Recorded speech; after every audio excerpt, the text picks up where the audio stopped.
Makima versus Sukuna, the control devil of Chainsawman versus the malevolent king of curses from Jujutsu Kaisen.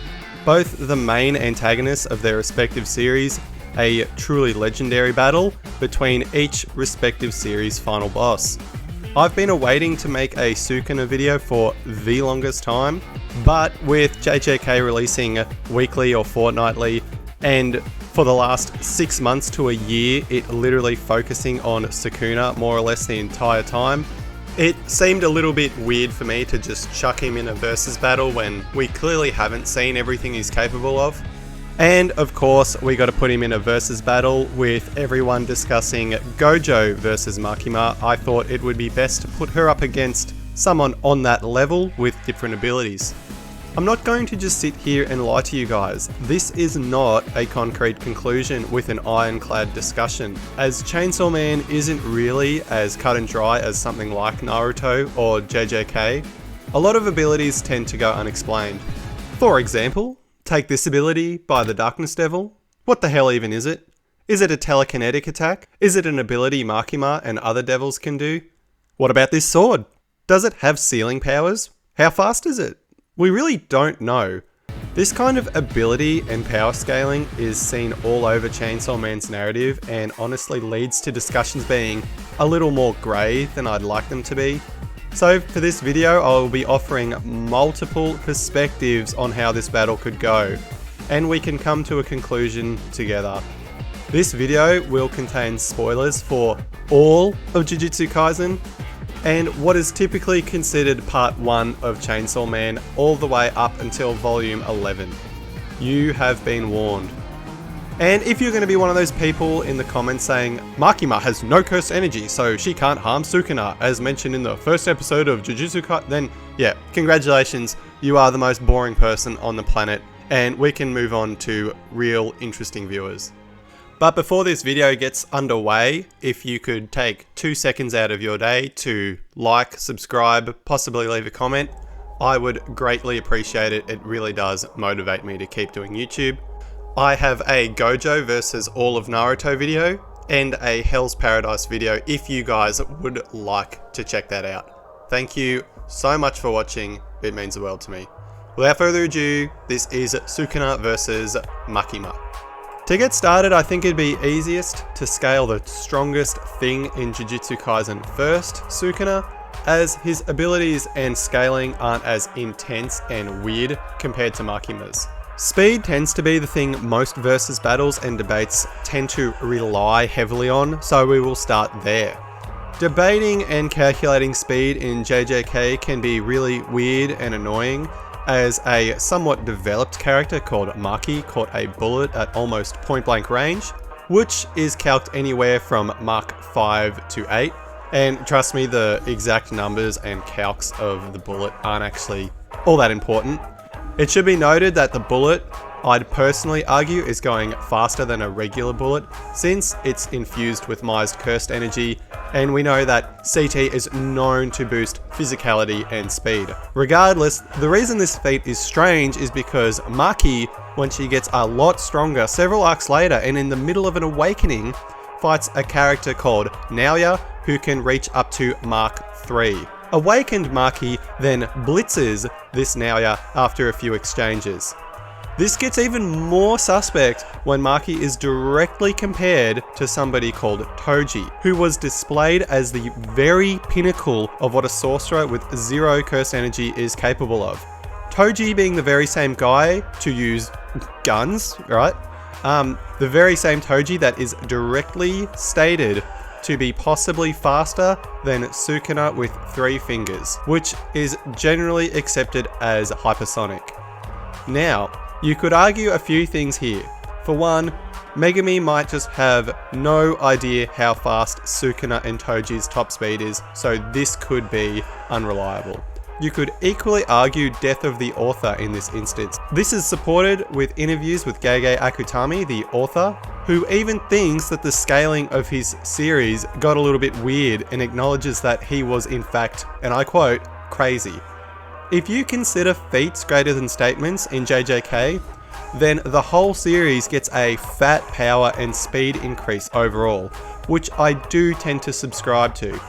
But if you think Mark III is a top tier and Sukuna is arbitrarily faster than this, then you could definitely argue that Makima would be faster than Sukuna, but we'll get more into this later. The reason I argue death of the author before is because we eventually see what a full-powered Kashimo is capable of against a massively damaged and weakened Sukuna, who dodges an electromagnetic wave at point-blank range, which has generally been accepted now as a light-speed feat. This is also consistent given that some people think purple is a light-speed attack, since purple has some insane lore and is described as an imaginary mass. Given Sukuna was able to react to it, put his arms up from a distance, this would also support the lightspeed meta. Now, don't take the purple traveling at lightspeed as 100% fact, it's more like supportive evidence, since some people would argue that the 200% holo purple was massive in comparison to other purples Gojo fires, so some people think that it might travel slower. But really, who the fuck knows? One last thing on the lightspeed thing on JJK is Yuki's black hole technique, which is not only stated to have destroyed the world if Yuki wasn't holding back, but is something that light itself can't escape from, where Kenjaku and Yuki kind of just sit there, not getting sucked into it, so, you know, weird sort of thing going on here. So if you lowball Sukuna at nowhere near close to his full power, he would be hypersonic to massively hypersonic with his weakened forms. He would also scale massively above lightning speed to Hikari in his stronger forms, and then at full power with some very fair interpretations, he would of course scale above light speed, possibly multiple times over. In terms of attack potency or destructive capacity, 15 Finger Sukuna says that a maximum meteor from Jogo would have done damage to him if it had hit.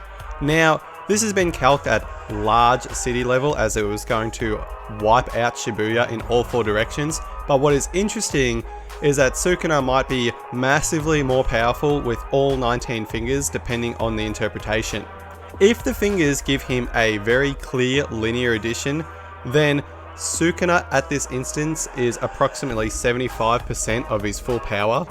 Or you could argue that the fingers are more than just simple additions to his power, but it's not really known. And the reason I'm saying this is because if 3 Finger Sukuna is Toji level, being hypersonic, then 19 Fingers Sukuna, while being massively weakened at FTL, doesn't really make a whole lot of sense, does it? So there could be arguments that each finger could be exponential or a multiplier. Like, this is just perspectives. Interestingly enough, when Sukuna regains all of his powers and has a long battle with Gojo, he actually does take serious damage, implying that Sukuna is easily above these large city levels with insane downplay.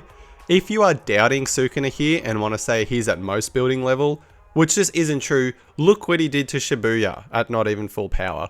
Also, the statement with Jogo hurting Sukuna doesn't really matter, because Sukuna can obviously heal any and all wounds using reverse curse technique, and is more than likely the best user of it in the series, which is the ability to heal yourself or others. Upscaling Sukuna to crazy levels can also be done by looking at Yuki, who was using a black hole technique that was, and I quote, going to destroy the world if she wasn't holding back. Sukuna as well has crazy statements about him being able to destroy the world if he regained his full powers. So Sukuna being town or city block level doesn't make a whole lot of sense, and if you do some serious wanking, you could honestly put Sukuna at these planetary ranges with some very favourable interpretations. Now, his abilities are much more easily explained than his scaling and are pretty obvious and well documented throughout the series. His main abilities are Cleave and Dismantle, the ability to cut and slice things with and without cursed energy. They do exactly what you think they would do. And I'm not going to sit here and waste everyone's time going over the feats of Cleave. Just look at what he does to the majority of the series.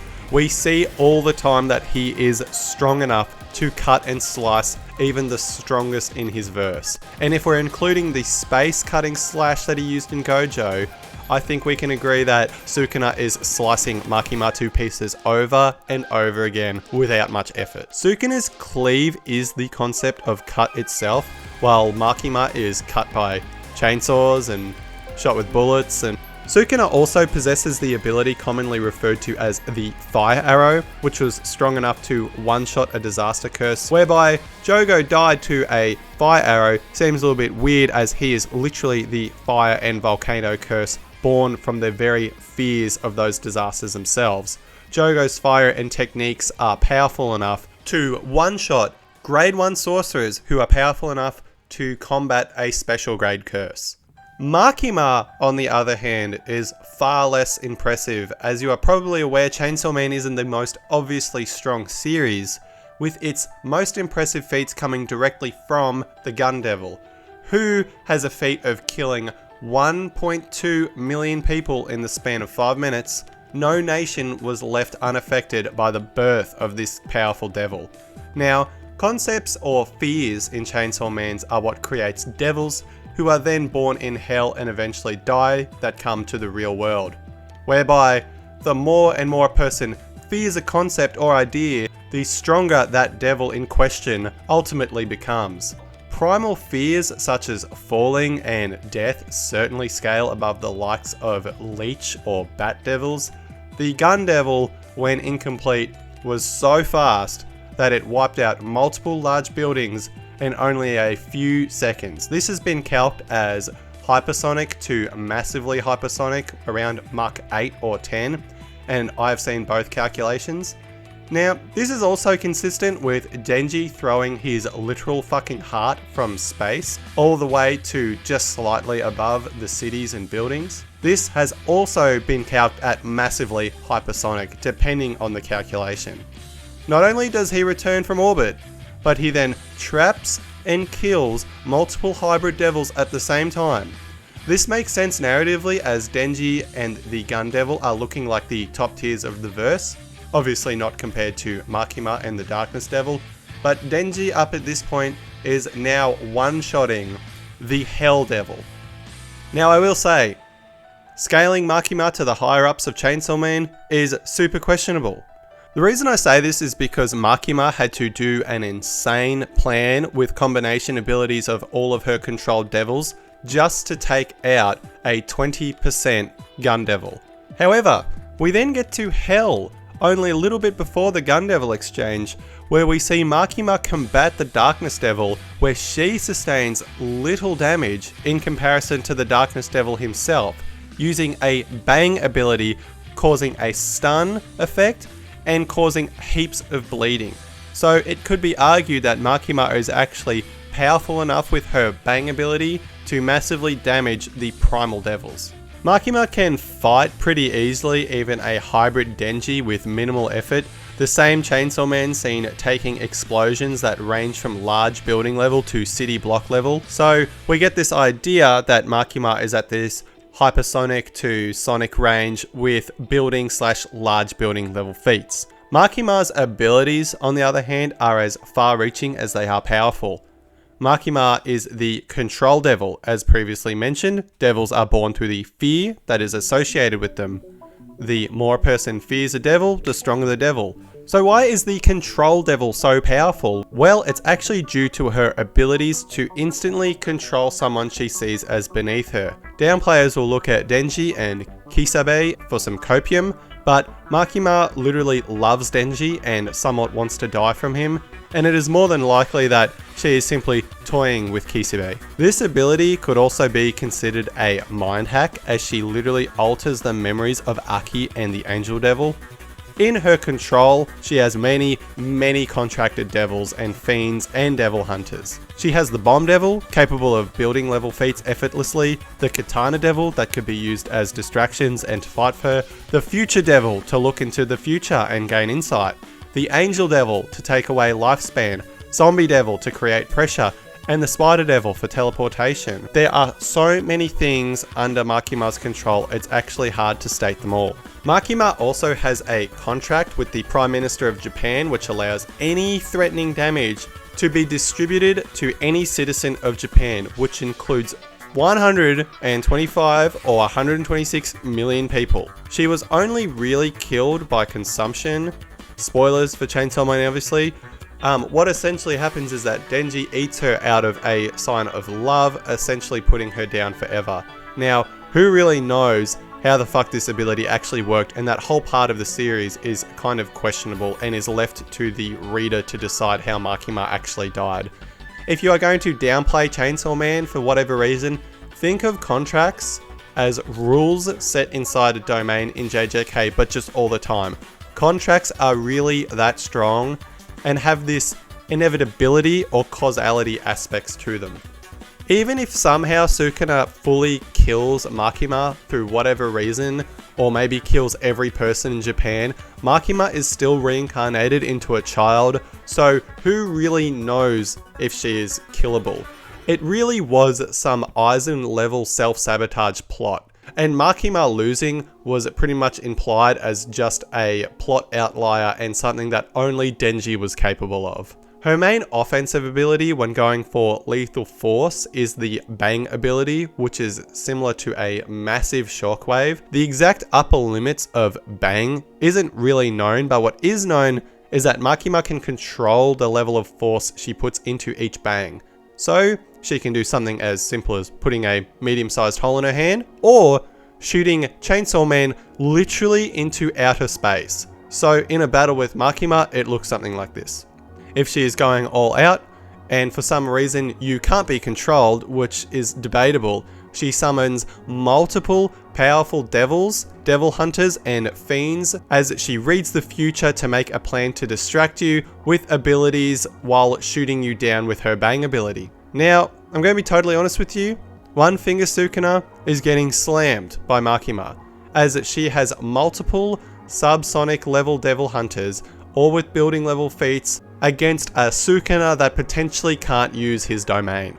Three Fingers Sukuna is way too vague and we really don't know the upper limits of him, so we get this idea in JJK that maybe he'd lose to Jogo or Maharaga, it's not really known.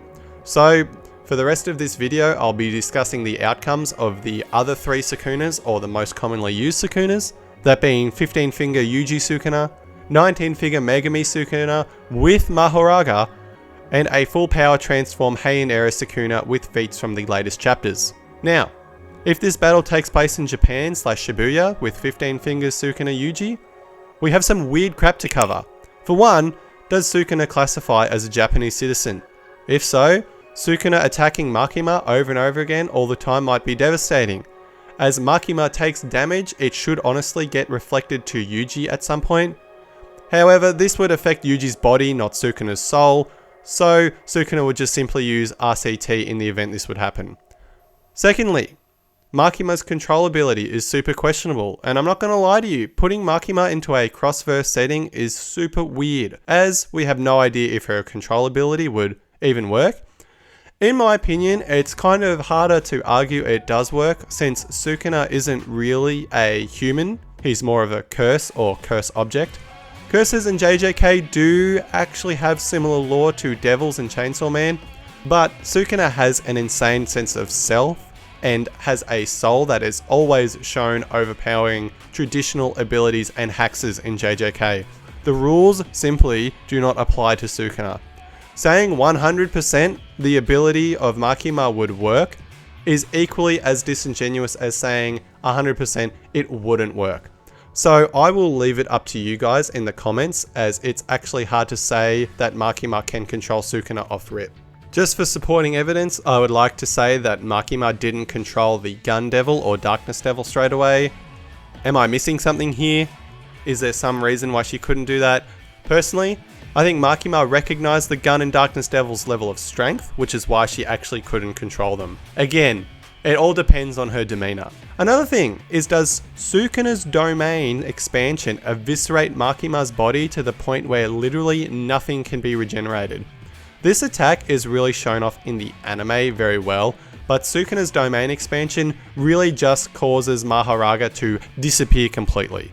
If Sukuna figures out that people of Japan suffer due to Makima's damage, this would honestly probably excite Sukuna and he would go on a rampage killing everyone in Japan, hoping that Makima is one of those people to eventually die. Another thing to mention is that this battle also heavily depends on how interested Sukuna finds Makima.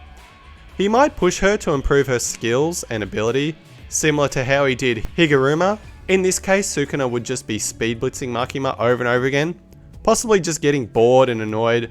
It is certainly in character for Sukuna to figure out Makima's technique. The most likely possibility I could see for Sukuna is him just to eat her, and I'm not kidding, Sukuna is known as a cannibal. But I really don't know if that damage would just be regenerated, as again, Denji's consuming of Makima was seen as an act of love.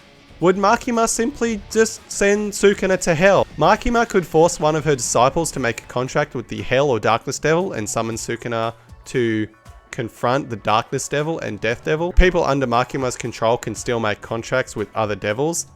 If by some miracle Sukuna gets hit and sent to hell, then I really see Sukuna honestly struggling to get out of this situation, I'm going to be honest. Now, while I firmly believe that Sukuna shits on the Gun Devil, the Darkness Devil is its own thing entirely. It honestly could be its own video, seriously. The Darkness Devil is implied to be capable of anything while consumed in darkness, can speed blitz the entire rest of the cast, but Makima is sort of seen combating this devil, so it's weird. But then, I think Sukuna in Hell versus all of the devils, including the Darkness and Death Devil, is an absolutely fire concept.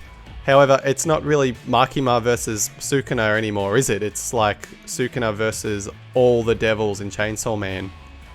Like I said, fire concept, but it really isn't doing the topic justice. Another thing is, could Makima use a combination of her devil abilities to catch Sukuna off guard through some high IQ strat? The Angel Devil, for example, can create weapons that have special properties and curses, but then again, you'd have to argue that anyone is able to actually tag Sukuna at all. Now, I will say that Makima could potentially win against any form of Sukuna if she is able to use her crushing ability. We see that Makima can cause weak targets to suffer a brain hemorrhage, but like all things with Makima, who knows how this ability would work on the King of Curses. But the ability in question I'm considering, the crushing ability, whereby targets speak the name of a person Makima wants to die, resulting in instant death of the speaker, and a crushing force is being applied to the person whose name was uttered. The ability's upper limits are unknown, and who knows if it could really work on Sukuna. You might think that this is a stretch, but remember, this isn't Makima versus Sukuna, this is Makima with 40 crazy assists and contracts with Sukuna. Personally, I think Makima probably also has some sort of weird contract with a crushing devil. So again, if it's a contract, contracts should work on Sukuna. Also, if Sukuna is distracted by Makima, she might literally just be able to blow him into outer space using her bang ability. As we see, Denji doesn't take really any damage, but he is blown back.